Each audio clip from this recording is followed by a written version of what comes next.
ladies and gentlemen, and welcome to another episode of Frankly Speaking Baseball right here on WWBG 1470 AM and TobaccoRoadSportsRadio.com. And boy, oh boy, am I fired up. I am so fired up today.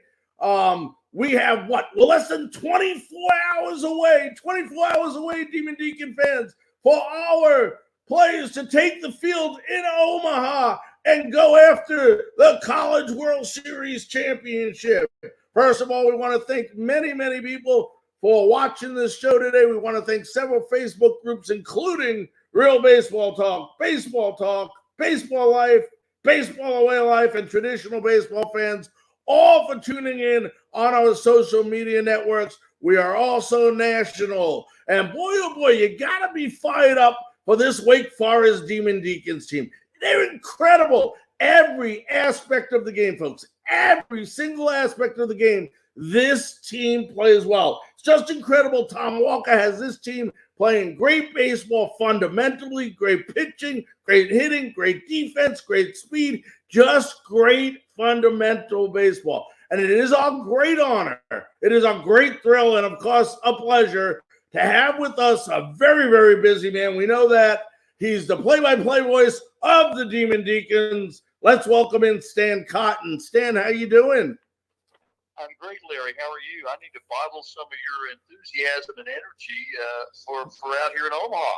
Yeah, I'll tell you what, think of this. Listen to me here. 1955. Talk about the jubilation, the excitement about this team. The Winston-Salem area has to be fired up for this team making it to Omaha. Yeah, no question. That's a great point. I mean, it's been 68 years since Wake Forest made the College World Series, and the last time they did it, they won the whole thing back in 1955. They played for the national title in 1949 as well, came in second, but 55 is the last time. Wake's had a lot of good teams, obviously, over the years, ACC champions and teams that have made it to the Super Regionals, but just haven't been able to get past that final hurdle, that Super Regional, that last game. Wake was 1 out away in 2017 at the Gainesville Regional against the Florida Gators, 1 out away of going back to the College World Series, but couldn't get it done. Florida went on to win the national championship. So that's all behind Wake now. The long wait of almost 70 years, all that's over, right? And now is, I think, probably the best team in Wake Forest history, even though 55 won it. You talk to some people who were around in 55, like Dr. Gene Hooks, who was on Wake's baseball team in 49, that played for the title, and he was talking about that era. He says, no question, this is a better team. So, this is Wake's best baseball team. Let's kind of just all agree on that. That doesn't mean they're going to win a title in the next few days, but Wake is one of 8 that's going to have a chance to win it all this year. And you mentioned just moments ago, this team has it all, from elite starting pitching, incredible depth in the bullpen, a team that hits with power, hits for average, in a much improved defensively team that I don't think gets enough talk, but this is a much better defensive baseball team than Wake has had in a number of years. So you put all that in the hopper, and what shakes out is just a well-rounded, confident baseball team that's number 1 in the country, that has 52 wins, that's going to enter play here in the College World Series with an eye on that trophy. Again, doesn't mean that nobody's going to hand it to them, right? I mean, this is 8 great teams. Yep. But I think Wake's got as good a chance as any to leave Omaha with a national championship. Yeah, I agree with you 100%. Before we get to talking about on the field, I want to talk to you a minute because, Stan, you've been there a long time at Wake Forest. And, when you hear about states with great college baseball, I think one of the first states that always seems to come up is the state of Florida, because you have Miami, you have FSU, you mentioned the Gators down there, just to name a few. But talk about what this does for the state of North Carolina and mainly Wake Forest off the field with recruiting and getting young players now attracted to the North Carolina area. And it's not just Wake Forest. I mean, what Duke made it, into the NCAA tournament. A couple of years ago was NC State. I mean, people are starting to look now at Wake Forest and the North Carolina area to start playing baseball. And that's huge for the city of North Carolina. Excuse me, the state of North Carolina. Yeah, absolutely. I mean, Wake and Duke, you mentioned State. Of course, North Carolina has a great baseball program. East Carolina plays it just team after team after team. You're exactly right. And, Tom Walter and his staff have obviously done a great job over the last several years of recruiting elite baseball players to Winston-Salem. And now, they've made it that next step, right, to Omaha. They've done so much with regard to facility enhancement, pitching lab, all these things that I just can't imagine that exposure like this now just can't help Tom and his staff even get more elite with regard to recruiting. I know they feel very good about what they've done coming up for the next year or two, and this just has to be a big time feather in the cap for Wake Forest. And right, it brings attention to Wake Forest. It brings attention to the state of North Carolina. It brings attention to the Atlantic Coast Conference. And it's just one of those years where all the moving parts have come together in so many positive ways for Wake Forest. And no question, there's residual positivity, if you want to put it that way, for the rest of the state as well. Yeah, and, as we go on the field, I mean, this offense, we're talking to Stan Cotton, voice of the Demon Deacons, this offense has been nothing less than dominant, amazing. I mean, there's so many different words we can come up with. In 5 NCAA tournament games, they averaged in 15 runs. They hit 19 homers. And, I mean, the team has just showed amazing power. They're batting .359. Talk about this solid 139 and the amazing power that this team has.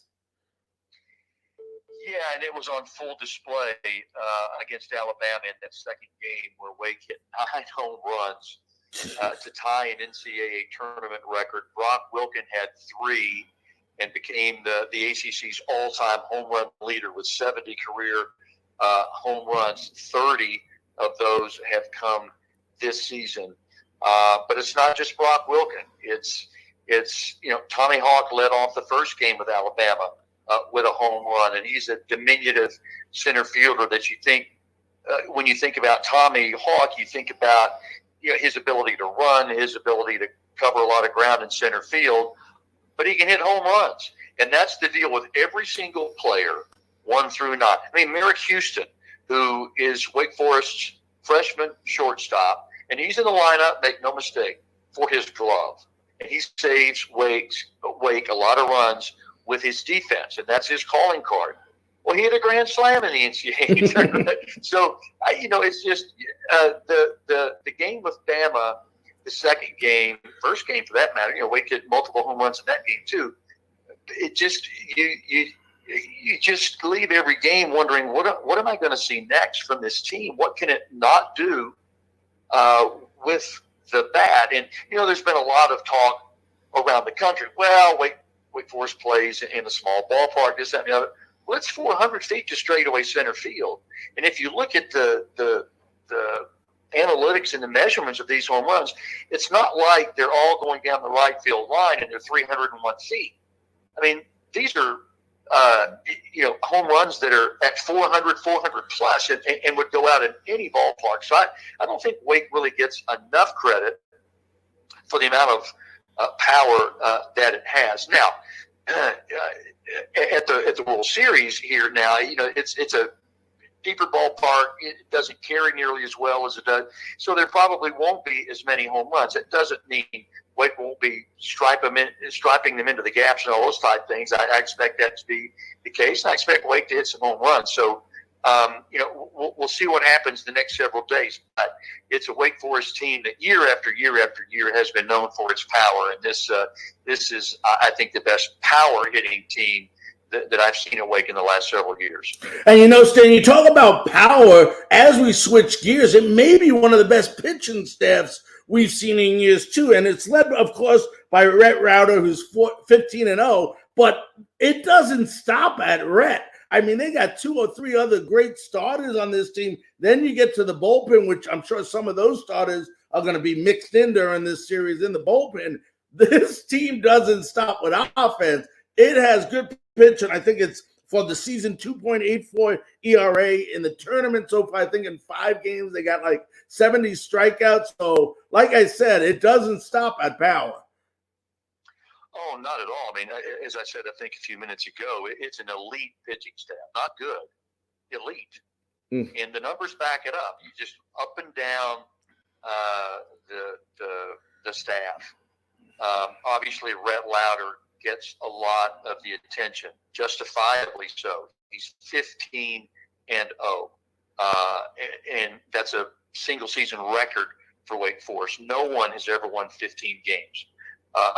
And by the way, he's a genius. Nearly, he's a smart kid, and he's got the best hair in the country. So, he's got a lot going for him. But Josh Hartle, Seth Keener, Sean Sullivan, it's just crazy. On and on and on into the middle relievers and in the short relievers.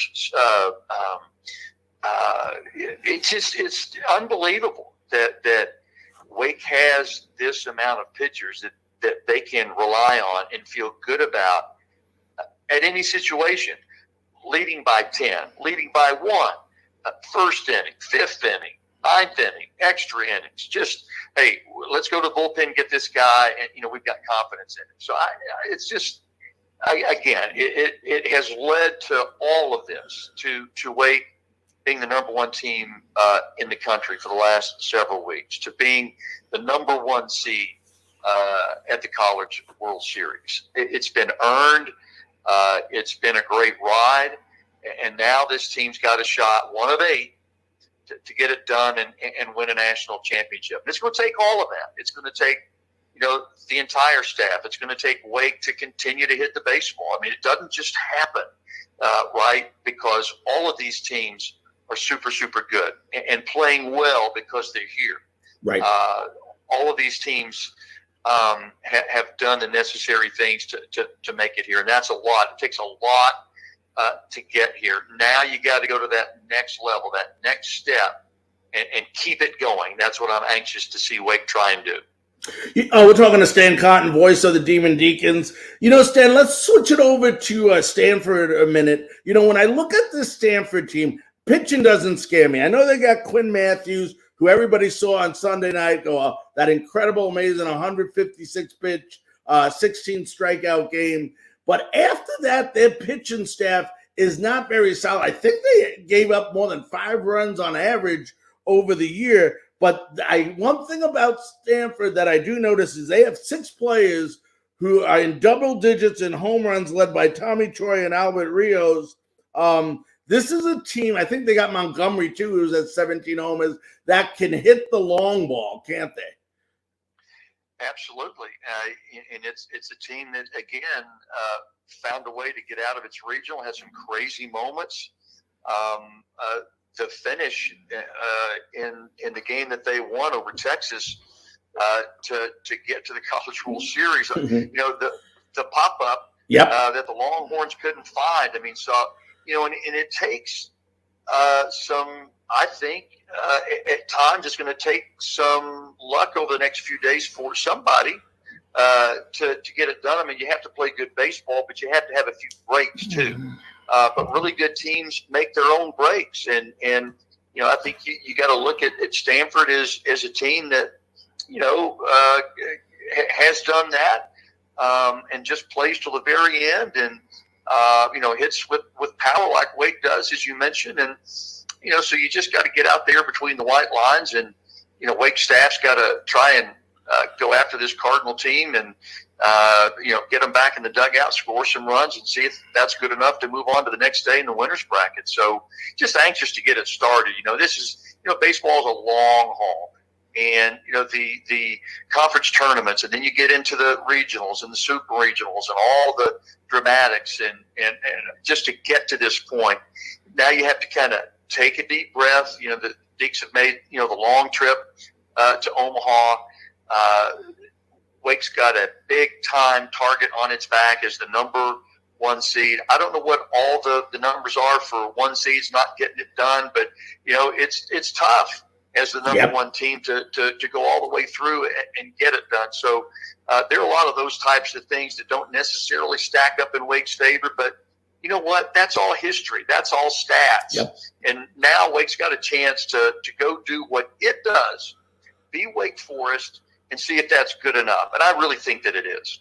And you know what? I was just going to mention that, Stan. There is no doubt in, I think, either of our eyes and a lot of people's eyes, if Wake just does the things they've been doing all year long, play great, fundamental, sound baseball, do all the intangibles, I don't think there's any question that they have an unbelievable shot at winning the World Series. But that raises me to my last 2 questions. First of all, question number 1 we'll start with is a team that is ranked nationally number 1, has been at the end of the year. They were the number 1 seed in the tournament. Now they're the number 1 seed in the College World Series. How do their head coach keep this team even keel because of all the excitement and the hoopla that goes around the College World Series? Yeah, I think, Larry, it's probably cliche to say, well, a team takes on the personality of its coach. You could say that, about every team. But I promise you this, that is exactly the type of baseball team that not only this is, but has been, especially for the last year. This has been a team that has been highly regarded from day one. Moved through the season, just kept winning and winning and winning. The national ranking started to rise. When LSU started having some troubles, latter part of the regular season, Wake Forest moved into that number 1 role and just absolutely embraced it and was not knocked off its center with that number 1 ranking, but beside its name. And I think you have to tip your cap to Tom Walter, Wake's head coach, for that, because Tom is a very confident person, but not a cocky person. He respects the game. He respects his opponent. And I think that's why Wake has been able to play well from day 1 to now, because it respects not only the type of program that it has and is thankful for all the things that it has, but it also says, you know what? We look across into the other dugout. That's a good team too. That's a team that expects to win. That's a team with good pitching and good hitting. That's a team with great coaches. We better respect that dugout, respect this game that we love, and just go do what we can do as confidently and as well as we can do it. And if that's good enough, that's great. If it's not, we will shake their hands. We'll move on to the next day. And that's the way that this team has approached all season long. And I think that's why it's where it is right now. Talking to Stan Cotton, voice of the Demon Deacons. Last question. I know you have to run, Stan, but I want to definitely ask this for the fans' sake as well. Out of all the teams in it, there's 8 teams, like you said. Obviously, we're one of them. Which team besides the Demon Deacons are you excited about watching or scares you the most in this tournament? Wow, that is a great question. I've heard so much about LSU over the season. Again, it's a team that I think it's last. There was a stretch. I'm not sure if it was exactly the last 14, but there was a 14-game stretch in there toward the end where LSU kind of lost its swagger a little bit. I think won 7, lost 7. Most teams will take 500, but LSU spent an awful long part of the regular season as the number 1 team in the country, and people started to doubt LSU. Well, the Tigers have kind of rebounded, right, and have come back in. They've got guys that, like most of these teams, they've got a lot of players that are going to be playing pro baseball one day. So I'm anxious to see LSU. Now, I'm a Knoxville native and a Tennessee graduate, and Tennessee's on Wake's side of the bracket. Yep. There's a chance, depending on how things fall, that Wake might see Tennessee. And I think Tennessee is kind of a team that could be sneaky good. The number one seed last year, or the number one team in the country last year, that everybody thought, well, Tennessee's just going to waltz to the national title, didn't get out of Knoxville, didn't make it to the College World Series. So I think Tennessee's a team that's got a chip on its shoulder, and not because I'm a Tennessee grad, but I just think Tennessee might be a sleeper. And both those teams are in Wake's side of the bracket, right? So, it's Wake and Stanford, Tennessee, and LSU. Heck with the other side of the bracket. We'll worry about that later, right? We'll worry about that in a few days. But LSU, Tennessee, wow. I think of everybody, though, LSU is the one that I'd like to see and see how really good it is, because I think it's a really, really good team. Yep, I agree, my friend. Well, listen, sir, we want to thank you very, very much taking time out of, I know what it is, a busy schedule for you to come on Frankly Speaking Baseball and do us all a favor. Bring the trophy home. Larry, we hope so. It'd be a great day in Wake history for sure, and we're glad to be a small part of it on our broadcast. But thanks so much for the invite, and won't take long. We'll see in a few days how it all shakes out. All right, my friend. Thanks again. You bet. All right, that was the great voice of the Demon Deacons, Stan Cotton. Yes, we went a little bit long this segment, but you know what? We're talking College World Series and the Demon Deacons. We'll be back right after this. Ladies and gentlemen, this is Larry Frank from Frankly Speaking Sports, coming to you live from Hopkinsville, Kentucky. Are you a professional tattoo artist? If you are, I have good news for you. 13 Daggers Tattoo, located at the Fort Campbell Army Post in Clarksville, Tennessee, is now looking for professional tattoo artists. If you're a professional tattoo artist and you are looking for work, make sure to contact 13 Daggers Tattoo in Clarksville, Tennessee. Here at Tobacco Road Sports Radio, we ask the tough questions. Hey, you got any left-handed footballs? We're never afraid to tell you how we feel. Come on, we look like the damn bad news bears. We'll debate sports. We'll debate anything. Man, you lying. You ain't never met Martin Luther King. Not the way out of me. Yes, he did. No, he didn't. Yes, he did. No, he did not. No matter what, Tobacco Road Sports Radio has you covered. I'm going to come right back at him. Soldier. You're listening to Tobacco Road Sports Radio.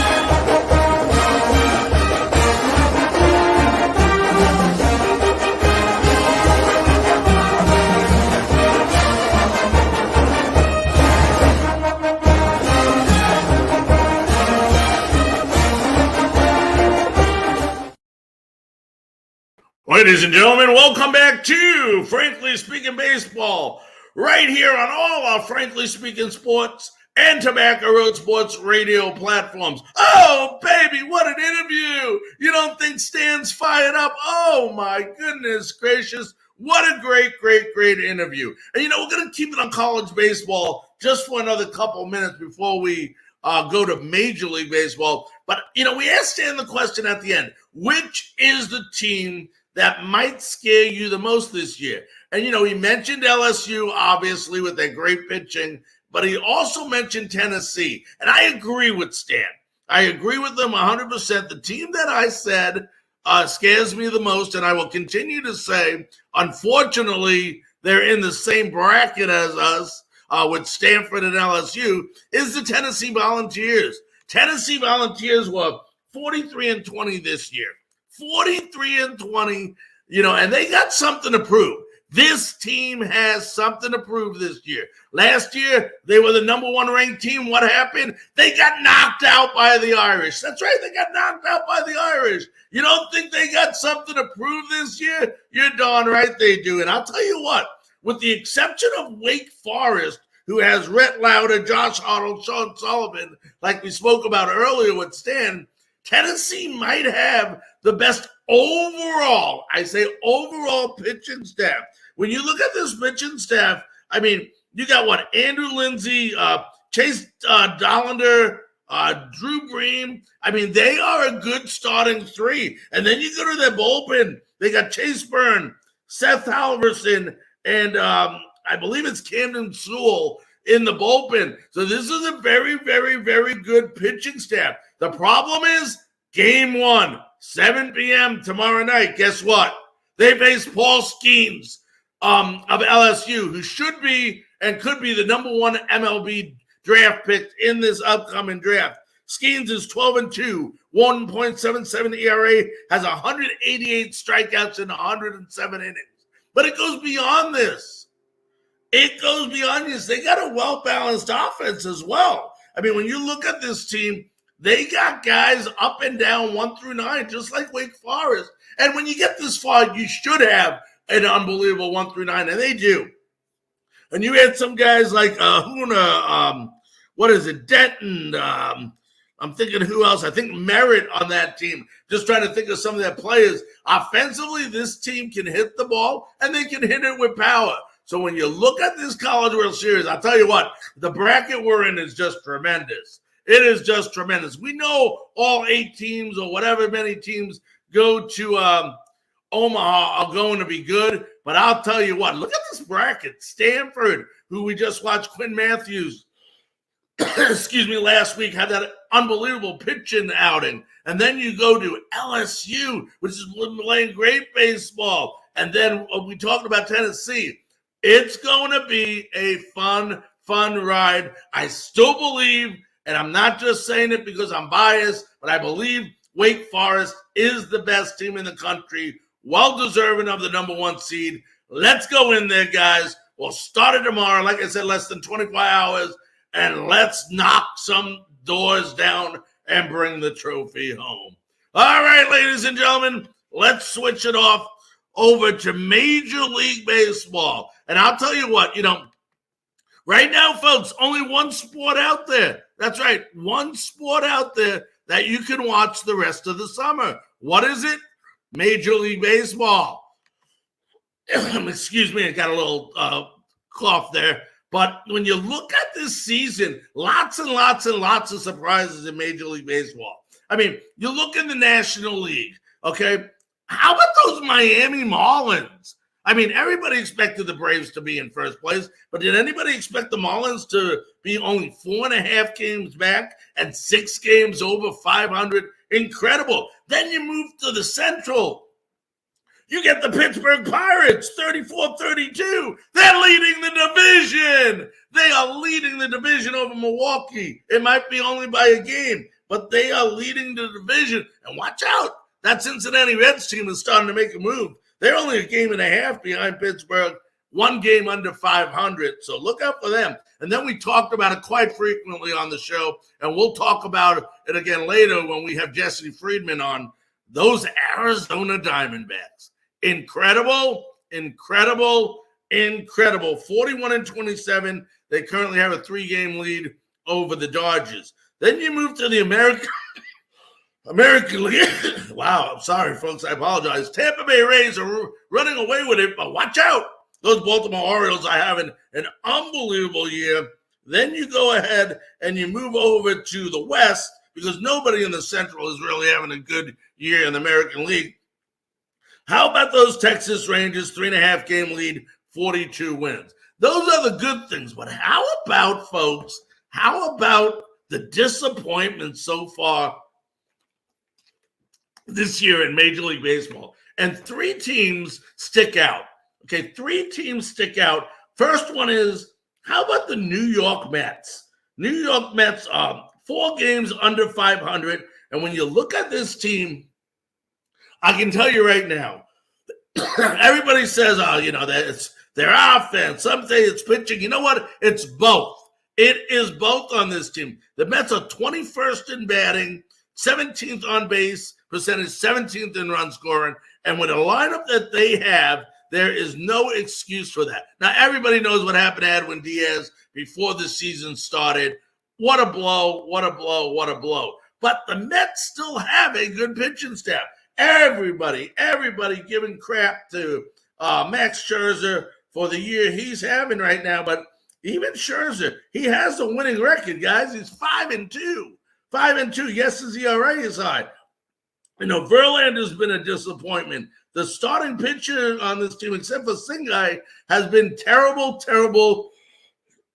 Excuse me, folks. Terrible. It's just nothing less than terrible. And then offensively, Alonso's out. Alonso is out. You take 22 homers, 50 RBIs out of your lineup, it's going to cost you. But there's certain Mets doing okay and certain now. McNeil's doing well, but I think some of the big problems have been the young guys. Beatty only batting .229. They were expecting a lot of things out of Beatty, and he's just not panning out. Vientos is terrible. 1.178 average in 16 games so far. Lindor, where are you? Where are you, Francisco Lindor? 214. Sure, he has 12 homers. He's batting 214, folks. I do like Canha, the outfielder, even though he's only batting 247. Think he's a good player. Pham's been doing okay. Nemo is Nemo. 289. He was hurt. Marte's been doing well. But the big disappointment on that team has been Vogelbach. Just doing nothing. He's batting 203, I believe, on the year. And, they really like this catcher. Doesn't bat for average, but I'll tell you what, he has 12 homers, can hit the ball, this Alvarez. But when you look at the pitching staff, the bullpen is not bad, even without Diaz. You have Raley, who has, 13 saves, and you got David Robinson in that bullpen that has a 1.78 ERA. The problem is starting pitching right now. Verlander is 2-3 with a 4.40 ERA. After that, McGill's nothing. He's 5-4. Carrasco's no good. They are hurting. Now, New York Mets fans, I will tell you what. I don't believe Max Scherzer is washed up. I don't care who the heck made that comment. I think it's wrong. The Mets do have a good enough team to bounce back and get into the playoffs. Once again, we always say it on the show. It's not the team with the best record.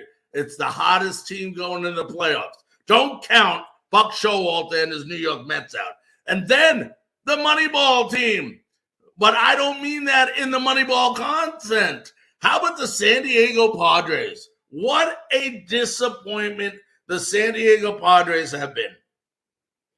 Everybody expected them. They bought this team, and they still can't win. They're one game under 500 right now. And I'll tell you what, I like this team.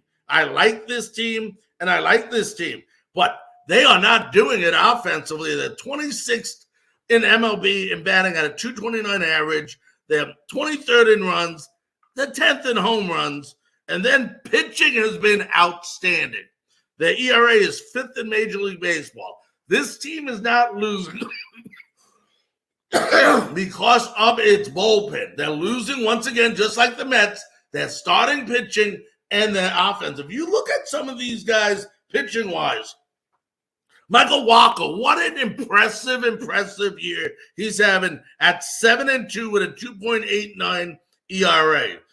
Okay, but after that, if you look up and down the line, I'm looking right now, you got Musgrove, that's 4-2. But there's been disappointments. They have on paper the best starting five in Major League Baseball. By far, yet they can't perform. I like Hader in the bullpen, 16 saves, but Yu Darvish, where are you? Seth Lugo, what's going on? Blake Snell's hurt. They have Brent Honeywell they brought over from I believe the Tampa Bay Rays. Come on, get it together. If you ask me the team with the best chance of bouncing back, in Major League Baseball, it has to be the San Diego Padres. Once again, they need a couple of guys to get going. They got Bogarts during the offseason. I mean, Tatis is hitting the ball. How about Gabby Sanchez bringing life back to San Diego? The Mets let him go. What's he's done since going to San Diego? 6 homers, 15 RBIs. Meanwhile, Matt Carpenter just ain't cutting it over there. And how about Adore, only batting .216? These guys are too good. They will bounce back as well as the New York Mets. But one team I don't know if they'll ever bounce back has to be the St. Louis Cardinals. My goodness gracious, 27-42. And I'll tell you what, this is all pitching. Great pitching and defense wins games. They don't have it right now in St. Louis. Offensively, they got people who can hit the ball. They got Goldschmidt. They got Arenado. They got Gorman on that team. They got Nootbaar, who I like a lot. I mean, there's some good young talent offensively. Now, Wilson Contreras has been a bust so far, only batting .198 on the season. But when you go to their starting pitching, where is it? Flaherty, 3-5. Matz, 0-7. Steve Matz. Wainwright, 2-1. I'm looking down here. Montgomery, 3-7. I mean, this team is a team that has a lot of issues in the starting pitching. And then, of course, they have a lot of issues in the bullpen as well. Offense will only take you so far. Pitching and defense wins championships. But, folks, those are my 3 most disappointing teams so far in Major League Baseball. Love to get your feedback as always.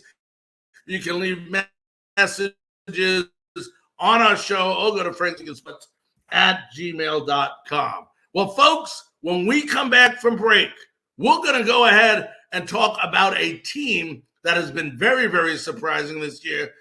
We're going to have Jesse Friedman, beat writer at PHNX_sports, who covers the Arizona Diamondbacks with us. And I'll tell you what, we're going to talk about this surprise team in the National League. Let's go ahead. Let's take a break. We'll be back right after this. Tobacco Road Sports Radio is so excited to be your home for Triad Sports. I'm so excited! I'm so excited! We heard you loud and clear. Our mission is to give you what you want. You know what I want. I've been asking for it for years. Give it to me. Give me what I want. The best sports talk and live sports in the Triad, period. What's up, everybody? Live with Brandon Blake. Ladies and gentlemen, welcome to The Score once again with Brett Wiseman. Hello and welcome back to the Pit Stop here on Tobacco Road Sports Radio. Welcome back to Franchise Players, your home for Triad Sports coverage. I'm your host, Desmond Johnson, here on Tobacco Road Sports Radio. And if you think that's great, wait until you see what's next. It's going to be good. It's going to be huge. It's going to be huge. Tune in at TobaccoRoadSportsRadio.com.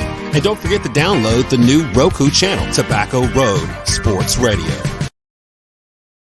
13 Daggers Tattoo Studio is looking for a new tattoo artist. Must be established with a strong portfolio and good work ethic. Stop by today at 13 Daggers across from Patriot Park on Fort Campbell Boulevard. Clarksville's ultimate tattoo studio. Tattoos, touch-ups, and consultations. See the artist's work online at 13daggerstattoo.com and get the custom experience you want with killer ink. Book today and get pricked by a pro. 13 Daggers Tattoo Studio. Working hard on the Boulevard. We love sports. Joe Louis, the greatest boxer ever lived. Not only do we love sports, but we love to debate sports. He was bad in Captain Clay. He bad in Sugar Ray. He bad in that. Who that? The new boy has Mike Tyson. Look like a bulldog. He bad at him too. He done whip Mike Tyson there. He whip all their ass. For the best sports analysis in the Triad. What about Rocky Marciano? In-depth local coverage of your favorite schools and teams. Let me tell you something wonderful. Rocky Marciano was good. But compared to Joe Louis, Rocky Marciano ain't. And of course, the best sports debate in the Triad. Beat Joe Lewis's ass. Welcome to Tobacco Road Sports Radio. Joe Louis was 75 years old when he fought. You're welcome. I don't know how old.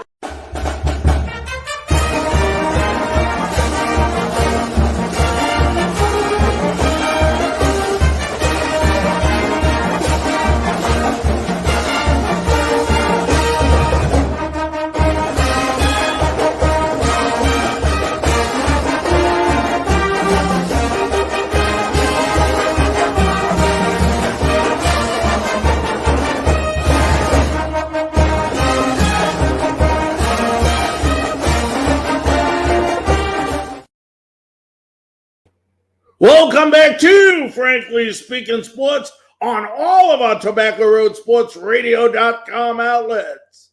You know, when you think of Major League Baseball this year and you think of the teams that are really doing well, you look in the American League, everybody talks about the Tampa Bay Rays and the Texas Rangers. When you go to the National League, of course, the Atlanta Braves, what can you say about the Braves? But when people looked at the NL West before this season started, all the talk you could hear about was either the San Diego Padres, the LA Dodgers, and how great they are. And however great they might have seemed to be, there's still another team in the NL West standing out, and that is the Arizona Diamondbacks. Talk about a well-balanced team. Diamondbacks have done it all this year. Great timely hitting, great pitching, great defense, great running the bases, you name it. And it is a great honor, thrill, and pleasure to now have on the via the Tobacco Road Sports Radio.com hotline. Let's welcome in Arizona Diamondbacks beat writer at PHNX_D-backs and PHNX_sports. Let's welcome in Jesse Friedman. Jesse, how you doing? I'm doing great, Frank. Thanks for having me.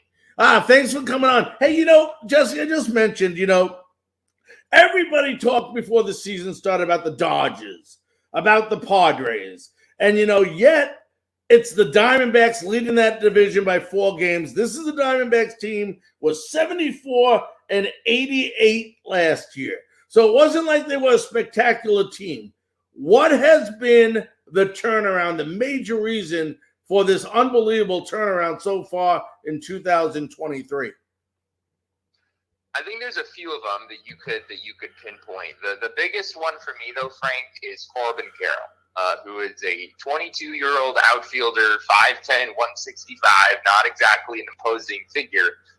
But the man right now has a pretty viable case to be the front runner in the NL MVP race. He has been that good. A lot of people entering the season expected him to be a prime candidate for the Rookie of the Year award, and he has done so much more than that.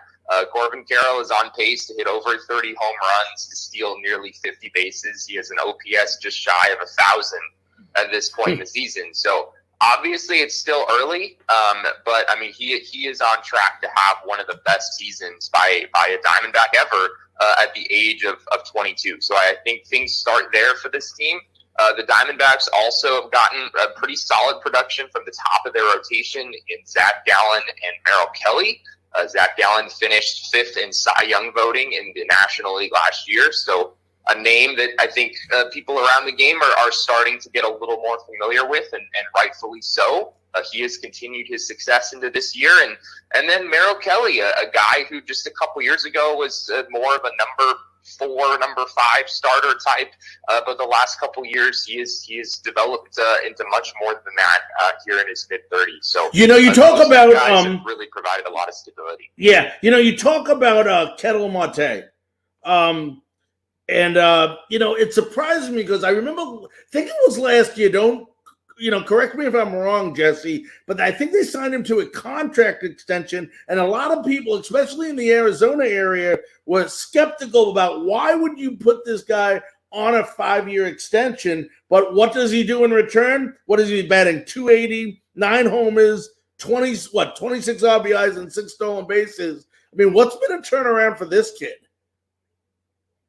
Yeah, it's so true. I mean, late last year, that contract extension did not look good.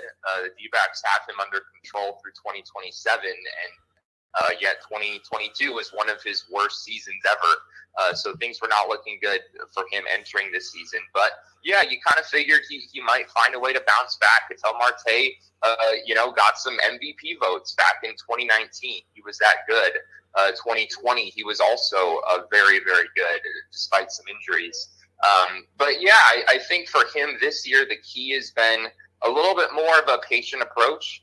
He's a switch hitter, has always had more success batting right-handed than left-handed, but I think at times he can get a little bit jumpy from the right side. He knows that he has so much power from that side, and I think he gets a little bit antsy up at the plate. This year we've seen a much more balanced, patient approach, and it's certainly paid dividends for him. We're talking to Jesse Friedman, actually beat reporter for the first place. It's got to sound beautiful. Arizona Diamondbacks at PHNX_D-backs and PHNX_sports. You know, you mentioned a couple of guys. You mentioned Carroll. I mean, what can we say about him? But this is a lineup that I mentioned earlier in the interview. Is they got Gurriel, who's hitting the ball. They got Christian Walker. How about Emmanuel Rivera? Where did he come from? I mean, this lineup up and down 1 through 9 is a pretty good contact hitting baseball team. Yeah, it's true. The Diamondbacks have stayed near the bottom of the league the entire year in strikeouts. They've put the ball in play, and you're right. There's a lot of depth up and down this lineup. Evan Longoria, at the age of 37, is another guy I would add into that mix. Less so from a contact side, but he's really provided some much needed thump in this lineup against lefties. But yeah, Emmanuel Rivera is a guy the Diamondbacks traded for last year. Luke Weaver had about 2 months left on his contract. The Diamondbacks traded Luke Weaver to the Kansas City Royals, and they got a young, controllable third baseman in return in Emmanuel Rivera. And I don't know if he's going to hit 360 for the entire season, but it is really incredible what he's been able to do for this team so far. And, we talk about a complete team, as I have. The bullpen, yes, but it looks pretty solid to me. I mean, Scott, is it pronounced Magoo? I pronounced yes. Yeah, McGow. I always mess that name up. He has a 2.97 ERA, 0.87 whip. Then you got, Kyle Nelson, Andrew Chafin, I believe, is the closer on that team. Talk about the bullpen of this team and how it's helping, this turnaround. Yeah, I mean, I think the D-backs in past years have gone with a strict closer role under Torey Lovullo, their manager. But this year they've kind of switched things up a little bit. It's more of a closer by committee setup. We have seen Andrew Chafin in that role. We've seen Miguel Castro in that role. More recently, we've seen Scott McGough in that role, and it seems to have worked pretty well. The D-backs are kind of playing it based off of matchups, and they've really had some good success so far. The bullpen last season was potentially the worst in baseball, at least close to the worst in baseball. And I think more than anything, that is maybe been the biggest surprise about the 2023 Diamondbacks is their bullpen went from being consistently one of the worst in the league year after year to this season where, it's not elite. I wouldn't describe it as elite. I think they want to add the trade deadline, but it's been significantly better than it was last season. We mentioned some of the talent on this team already, and you just mentioned the bullpen being probably the biggest surprise, which I definitely agree with you on. But besides the, Corbin Carroll, who, like we mentioned a couple times already, is having a spectacular, rookie year, who else on this team has surprised you? Which individual player has surprised you the most besides Corbin Carroll? I think the name that you mentioned earlier, Lourdes Gurriel Jr., has really been crucial for this team. I guess it's maybe not a huge shock given that he has had some pretty good offensive years in the past in his days with the Blue Jays. But Lourdes Gurriel, I mean, he's had an OPS right around 900 for pretty much the entire season since April at this point. And it's been huge for the middle of this lineup to not only have Corbin Carroll doing what he's been doing, but to have Lourdes Gurriel in there every day as well. He's a free agent at the end of the year, so the D-backs might not have him for very long, but he has been a huge part of the middle of this lineup, and it's been a huge comeback season for him after a couple of years in Toronto where it seemed like his power wasn't quite what it once was. Before we let you run here, Jess, I know time goes quick, but second half of the year, we're almost at the All-Star break. Is there anything, in your opinion, that the Diamondbacks need to maybe add at the trade deadline? And part two of the question is, what do they have to do balance of season to maintain this first place? There's definitely moves that they would like to make at the trade deadline. We've heard a little bit from their GM, Mike Hazen, on this already. It sounds like he has interest in adding to the pitching staff, primarily both in the rotation and in the bullpen. I think the Diamondbacks would really benefit from having another say a number 3 starter to kind of back up Zach Gallen and Merrill Kelly. Their production behind those two has been pretty shaky to this point in the season. I think they could also use some help in the bullpen. As much as they have a lot of pitchers who have been pretty good this year, I think they would still love to have, an Aroldis Chapman type, something like that for those high leverage situations late in game, maybe to step in and as a full-time closer. And Hazen has also talked about potentially adding a power bat into the lineup. It's a little bit unclear positionally how that would fit in. But the D-backs do have, maybe some room to add one more bat if they're able to find a fit somewhere around the league. As far as your second question of just maintaining what they've done so far, it's a little bit hard to say. I think, maybe it's unrealistic to expect Corbin Carroll to continue to produce quite at this level. And, you could maybe say the same about some other players, but I think the Diamondbacks are for real. Even if they don't win 100 games as they're on pace to do right now, they're in really good position right now. Even if things do calm down for them, to still win 90, 95 games and find their way into the playoffs. And for them, that would be a huge accomplishment given where they've been the last couple of years. Are the Dodgers the only team that scares you in that division? I think the Padres are certainly there as well. I know that the Giants, I wouldn't say I really view the Giants as a contender for the division title as much. I think the Padres, though, just have so much talent up and down that roster. Even though it hasn't come together for them this year, it's going to be another couple months for me before I could possibly dismiss the Padres as a contender in the NL West. All right, my friend. Well, we're out of time, but I want to thank you so very, very, very much taking time out of your busy schedule to join us on Frankly Speaking Baseball this week. It was a pleasure, Frank. Thanks for having me. All right, thank you. All right, that was Jesse Friedman, Arizona Diamondback beat reporter. My goodness, time goes fast. We've had a lot today. Want to thank you all for tuning in to Frankly Speaking Baseball. Until next week, I'm Larry Frank. Good night.